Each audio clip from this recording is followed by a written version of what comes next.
We're joined by the Vice Chairman of the full committee. Senator Murray is recognized. Thank you very much, Mr. Chairman.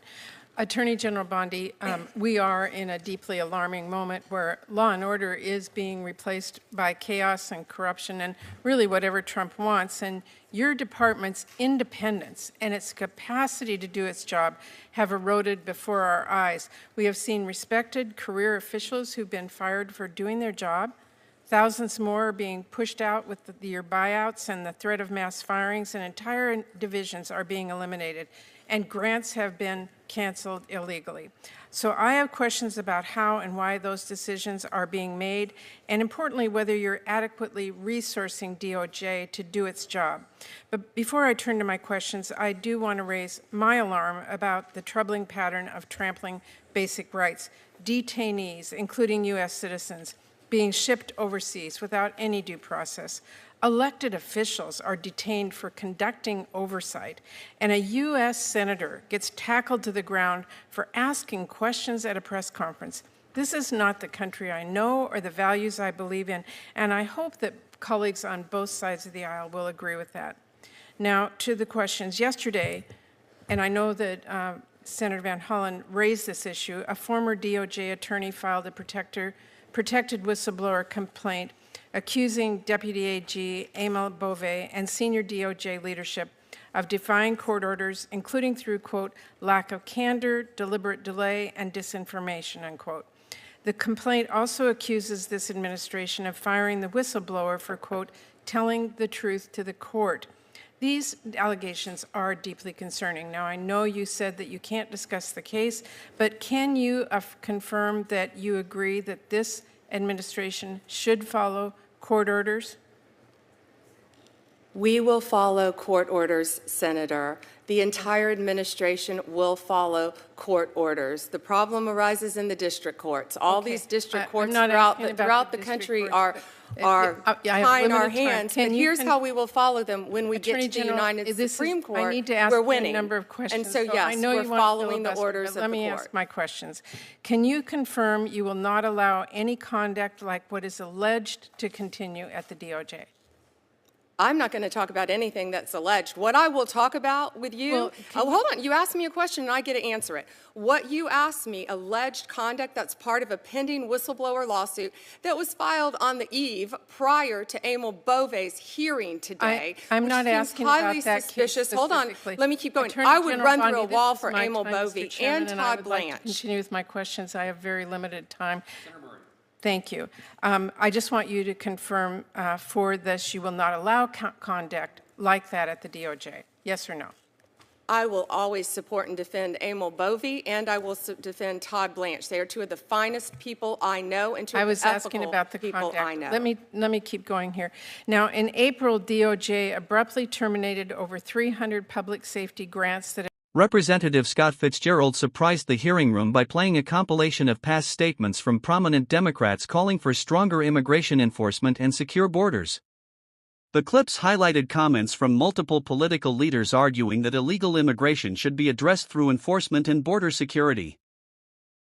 Attorney General Pam Bondi responded by defending President Trump's immigration policies, arguing that the administration fulfilled a key campaign promise by tightening border security, targeting criminal organizations, and reducing illegal crossings.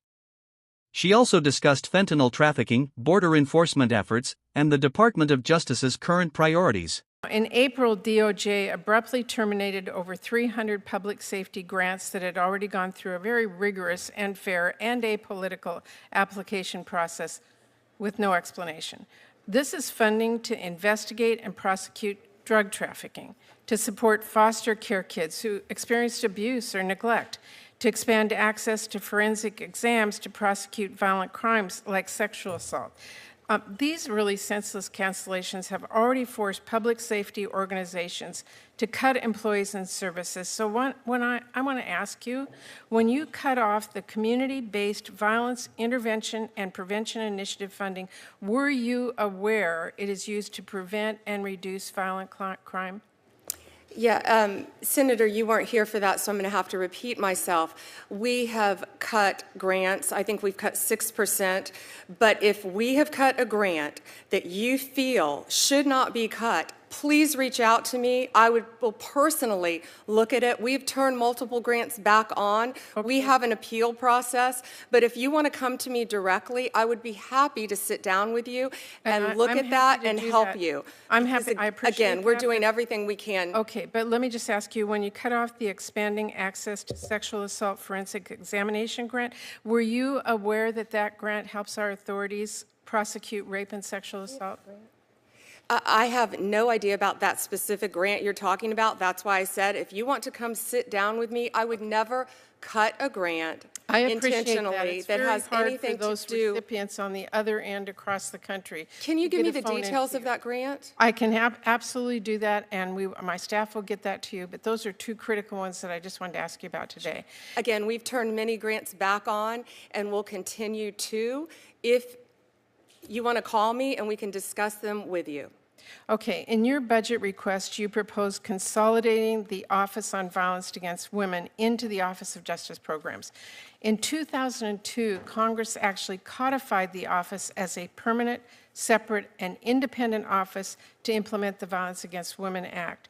We did that to make sure that violent crimes against women receive the necessary attention, expertise, and resources, and to give the office a strong, independent voice within the Justice Department and federal government. Now your department wants to fade that into the OJP, which violates the intent of the law that we passed. It makes grant programs less effective, and it places a lot more barriers for victims and services they need.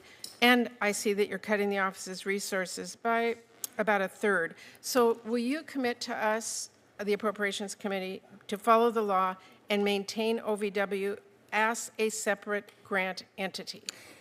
I will follow the law, but I will not keep that as a separate grant entity. You and I can disagree all day long on what the law is. Well, that's being consolidated into the Office of Justice Programs. I'm not going to cut, let me answer, I'm not going to cut anything that's going to hurt violence against women. Not my question. It will eliminate I'm asking, just for your information, Attorney General, in 2002, we codified the office as a permanent, separate, and independent office. So that you need to go back and take a look at that. I know my time is out, but I thank you very much for the time.